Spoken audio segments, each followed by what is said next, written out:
Não sou padre nem pastor, apenas estudo a Bíblia com inteligência artificial para poder te trazer uma visão imparcial. E aí, como é que vocês estão? Tudo bem por aí? Na paz? Hoje nós vamos aqui explorar os capítulos 27 e 28 do livro de Gênesis. Eles trazem histórias marcantes sobre escolhas, enganos e fidelidade de Deus, a graça de Deus mesmo em meio às nossas diversas falhas. Lá no 27 a gente encontra o famoso episódio em que Jacó e a sua mãe Rebeca enganam Isaac, o pai, para que Isaac viesse abençoar Jacó ao invés de abençoar o seu irmão gêmeo Esaú. Isaac já estava velho, quase cego, e era tradição que o pai desse a sua bênção ao filho mais velho, que era Esaú. Nasceu um pouquinho antes, né? Era gêmeos, mas nasceu primeiro. E Rebeca sabia da promessa de Deus: o mais velho servirá ao mais novo. Essa era a promessa. Só que, ao invés de confiar no tempo de Deus, ela e Jacó decidiram apressar os planos divinos com engano.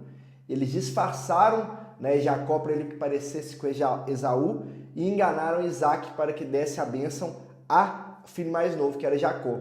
Então, apressaram o plano de Deus. E isso nunca vai funcionar sem ter consequências. Esse ato gerou um ciclo de problema e de dores. Esaú ficou furioso, ameaçou matar Jacó. Jacó teve que fugir, separando a sua família por muitos anos. Não viu nem seus pais ali, de fato, morrerem. Isso nos ensina que precisamos confiar no tempo e nos caminhos de Deus.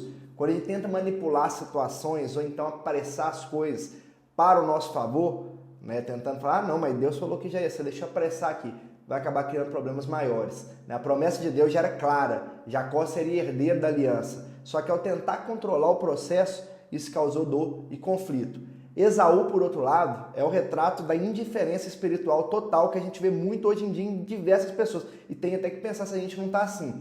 Ele vivia focado só nos prazeres imediatos. Ele queria caçar, comer, beber, descansar, sem dar valor nenhum às coisas que realmente importavam. Esse é o retrato de Esaú, se for resumir. Ele desprezou o seu direito de primogenitura por um prato de ensopado, mostrando que muitas das vezes estava ali preocupado em satisfazer os desejos momentâneos do que em honrar aquilo que Deus tinha para ele. Essa atitude vai refletir a gratificação instantânea, a busca do prazer imediato, como algo ali que, de repente, acima até das coisas de Deus, ignorando as consequências do futuro. Quantas vezes a gente também não faz o mesmo, Troca o que Deus tem para nós por algo que parece aliviar uma dor momentânea. Essa história ela vai nos alertar para como não devemos comprometer os planos de Deus por causa dos nossos prazeres fugazes, das nossas decisões impulsivas. E no capítulo 28, dando sequência, a gente vê as consequências do engano de Jacó. Ele foge para a casa de um tio dele, que morava distante, que era Labão, e no caminho, Deus se revela a ele de forma poderosa. E durante a noite, Jacó teve um sonho, em que via como se fosse uma escada, que ligava a terra no céu e que os anjos ficavam descendo e subindo nessa escada. E nesse sonho, Deus reafirma a aliança que fez com Abraão, o avô dele, e Isaac, seu pai. E eu sou o Senhor Deus de Abraão, o Deus de Isaac, e a terra em que você está deitado aí agora, eu darei a você e aos seus descendentes. Assim Deus falou com ele, em sonhos. E aí Jacó acorda impactado, reconhecendo que Deus estava ali e dizendo: quão temível é esse lugar, essa é a casa de Deus, essa é a porta dos céus. E ele chama aquele lugar ali de Betel, que significa a casa de Deus. E ali também é interessante notar que Jacó, até esse momento, ainda não conhecia profundamente o Deus de seus pais. Ele era cheio de falhas, de erros, vai contar que ele ainda continuou falhando mais para frente, só que Deus, em sua graça, escolheu trabalhar no coração dele. Isso nos lembra que a aliança de Deus não depende da nossa perfeição. Se fosse para julgar Deus ali, já matava ele na hora, assim como já matava nós também, por tanto que a gente falha. Só que a fidelidade e a misericórdia de Deus, ela é poderosa. E o que a gente pode aprender com esses capítulos? Número 1, confiar no tempo de Deus. Rebeca e Jacó tentaram apressar os planos de Deus, só que isso trouxe dor e separação. Não rola de manipular aquilo que Deus vai fazer na nossa vida. Ele tem um tempo perfeito para tudo. Esse é o 1. 2, valorize as coisas de Deus. Esaú é o exemplo de alguém que desprezou as bênçãos espirituais para escolher o imediato. Não troca o que Deus tem para você por prazeres temporários. Coloca a sua mente naquilo que realmente importa.